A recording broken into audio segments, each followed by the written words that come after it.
There's a common story in the development of a country.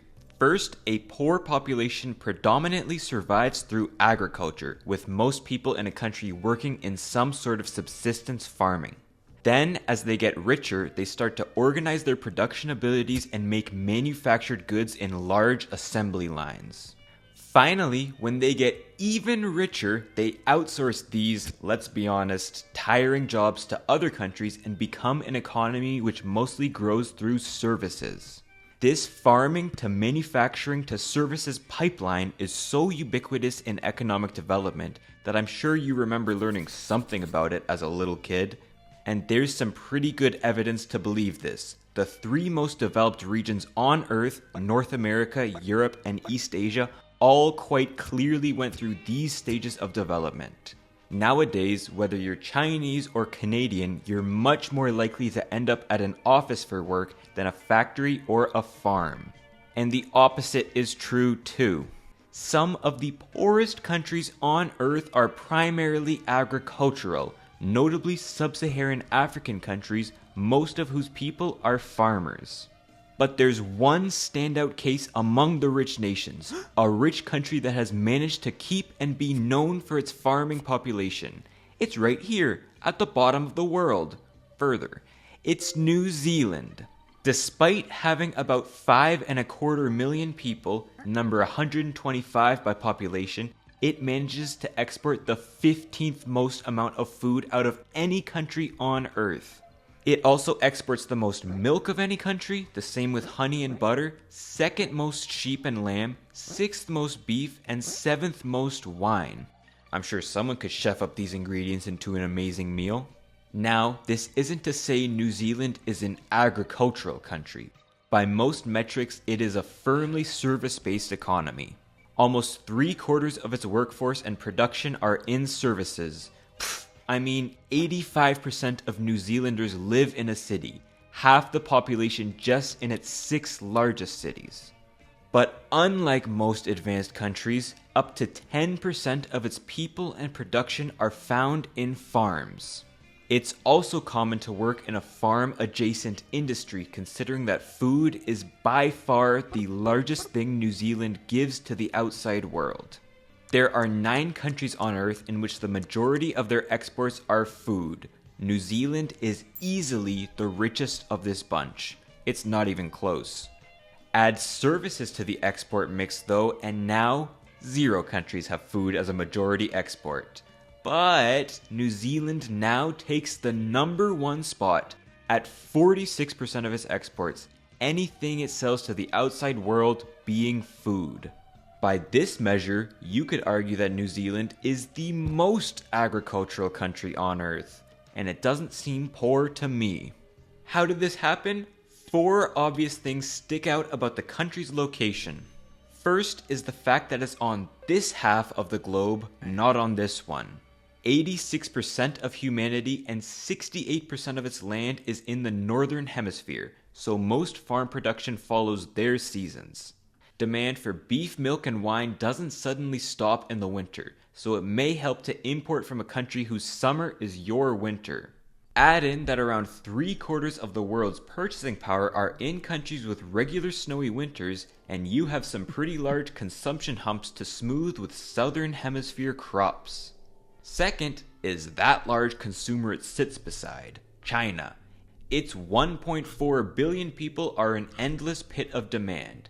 This makes it New Zealand's largest export market and the subject of endless political debate in the country. We've got to sell milk to China. Yeah, but what about democracy, bro? Third, it's here. The US is here, Europe is over there, Asia is still pretty far away, and even Australia is this far. New Zealand is just so out of the way of regular supply lines that it's almost left out of global trade.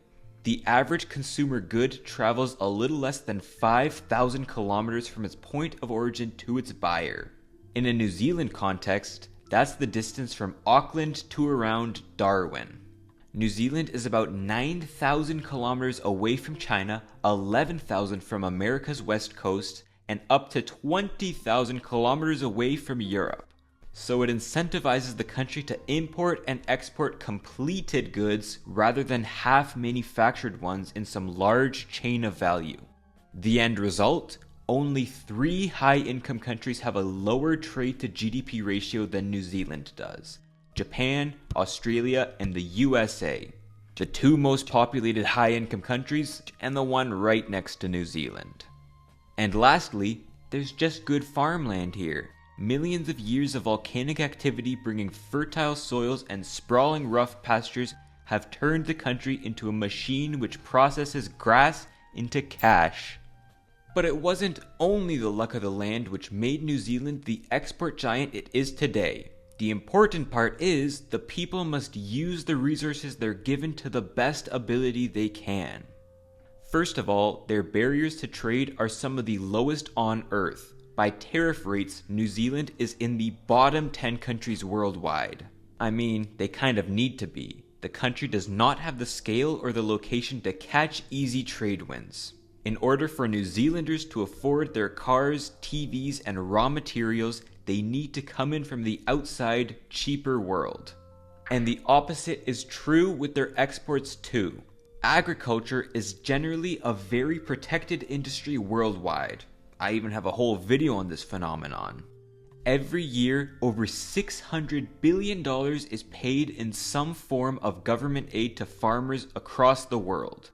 This could be direct subsidies, marketing boards to smooth out international prices, direct price controls, production limitations to decrease supply, or some sort of trade barrier. The idea of this is to push food prices up, helping farmers' incomes in this quite expensive field. Farmers are also a pretty politically important class. They may be small in numbers in most developed countries, but they're geographically concentrated and incredibly motivated to protest if their protections are lost. Ironically though, the agricultural New Zealand does the least to help their farmers. They have the lowest agricultural subsidies in the OECD, essentially only insuring against adverse events like floods and droughts, and they, again, have some of the lowest agricultural tariffs on Earth. Whatever cheap food they can get from overseas is fair competition on the islands.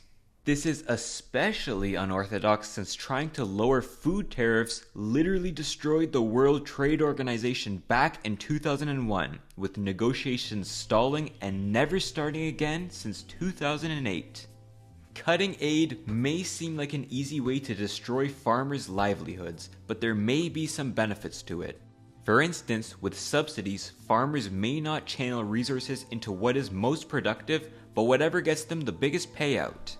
This can lead to unproductive land being turned into farms, degrading the environment, the overuse of fertilizer which can damage the land and crop yields over the long run, or growing the wrong crop because it's required to claim the aid. This was New Zealand farming from the late 30s to around the 80s. In fact, up to 40% of farming income was made of subsidies during this time. One of the worst byproducts of all this extra money floating around, land prices were much higher than what they should have been, pricing out anyone trying to start a farm who may be younger or have new innovations. And so, in the deregulated era of farming, when land prices fell, reflected productive capacity rather than price distortions, then rose again when farmers proved to be rather productive, it shifted what and how New Zealand produced.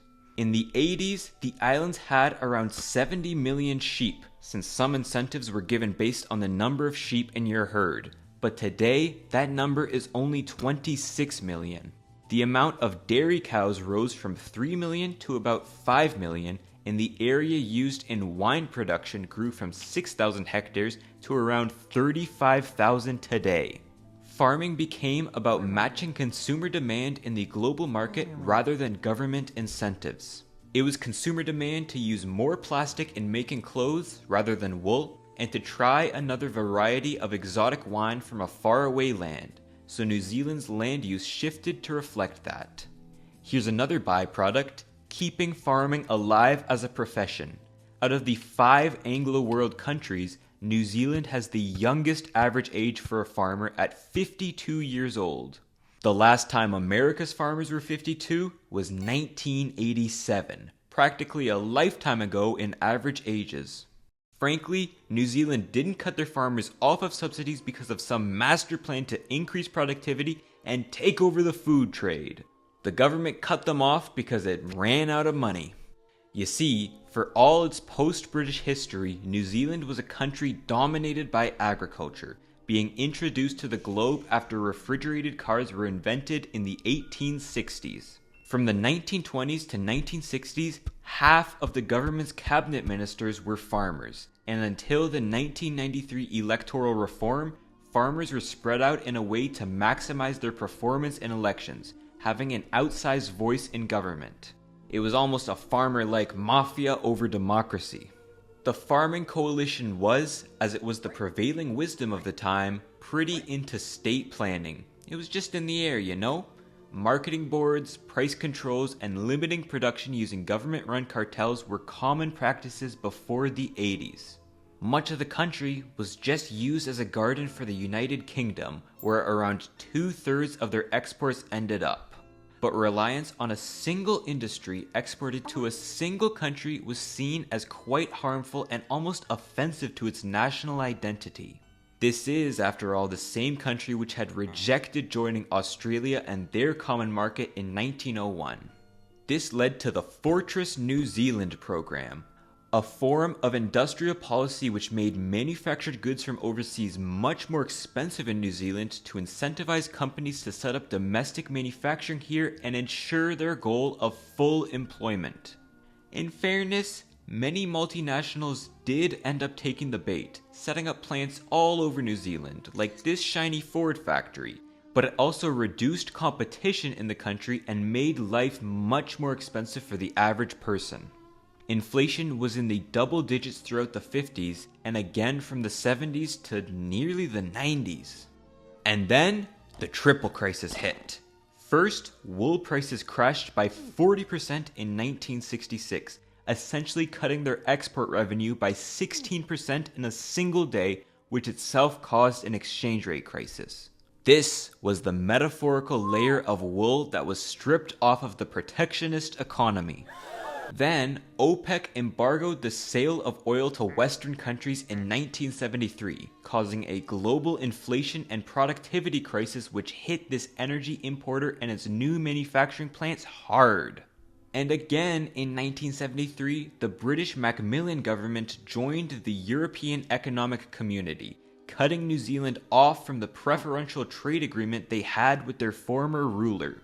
The economic crisis lasted for nearly a decade and a half, 1.5 decades of high prices, low growth, balance of payment difficulties, low confidence, and new plans. It was now in 1984 when the newly elected Labour government decided they couldn't afford it anymore and slashed the budget, including all agricultural benefits and those producer boards which the entire farming economy was built on. At the same time, they freed up trade. The US and UK did it first, to be fair. It was just one of those types of times, you know? And as a side note, if you consider the shift from focusing on full employment to focusing on stable prices as a change in economic regime, New Zealand was the first economy to formally make that change, officially starting inflation targeting in 1989. As a side note, the central bank governor, the guy who completely upended how Western economics works, was a Kiwi farmer. Initially, unemployment shot up, many farmers' wealths dropped with a fall in land values, and some had to go out of business. Rural communities were hit the hardest from this deregulation, but not as hard as many, including the government itself, had expected. In the second half of the 80s, only 5% of farmers left the land, while the government predicted 16% would. 6% of farms were sold, 20% of rural debt was written off, and although the government offered an exit package for struggling farmers, only 1% actually took it. Instead, farmers worked together to form rural support trusts, 14 across the country, run by local farmers to help hiring new people, financial stress, and insuring against the weather. After all, there's no point in kicking the most skilled managers off of the land. In fact, some of the largest farming companies are co-ops owned by many individual farmers. Co-ops have been the main source of dairy production throughout its history, eventually consolidating to powerful farming companies. None is more famous and powerful than Fonterra, owned by about 10,000 dairy farmers, which is responsible for around 30% of global milk exports and being New Zealand's top company by revenue. Farmers after the change have just been more productive with less resources given to them. Agricultural productivity growth averaged around 1.8% from 1972 to 84, but from 1984 to 1998, it grew at 4% a year. Not to say the government hasn't been doing anything. For most of the 21st century, they've been focused on research to improve farmer productivity, reduce emissions, and help them reach new markets. I mean, look at this ad. Looks good, eh? So as an example, even though total sheep in the country has fallen to around a third of what it was in the 80s, sheep meat exports have actually risen when farmers raised larger, healthier sheep with more intent in their purpose. Whether or not the productivity of New Zealand's farmers came from the government programs to build up rural communities pre-Cold War or the deregulation that followed in the 1980s, that debate could probably go on forever. What no one is debating though is the fact that these farmers are productive. A country's exports are often a glimpse into what life is like there. What product are they so good at producing that they cannot use all of it themselves? For most countries, food is not the answer that comes first. Food is something everyone consumes all the time. To be so productive to escape that and actually export it is rare. Moving up the value add chain does not mean going from farming to making widgets to analyzing the widget business. It means, well, making more valuable things. New Zealand did move up the value add chain since the mid-1980s. They moved from lower valued agricultural goods to higher valued agricultural goods. If your country has a high valued manufacturing or raw material industry, why not use it to its full advantage? It's unclear now whether Fortress New Zealand's reasoning was justified. Is it really that bad that so many of New Zealand's exports are food related? Ironically, it was the policy which tried to fix this which ended up making the farming sector even more powerful. So I just don't see that much of a flaw in national economies focusing on one thing, even if it's not what conventional growth should be. Of course, as long as that thing is productive and unlikely to be useless in a decade's time. Why can't Australia be a mining power? Why can't China double down on its factories? Why does it matter that Canada exports so much to the US? And why can't New Zealand focus on farming? These mono-economies are often the cheapest and most efficient uses of national resources, and if they didn't exist, the country would not be more diversified and higher up on the growth spectrum, but less developed and poorer without their easy source of money. The end of economic growth doesn't always have to be found in an office.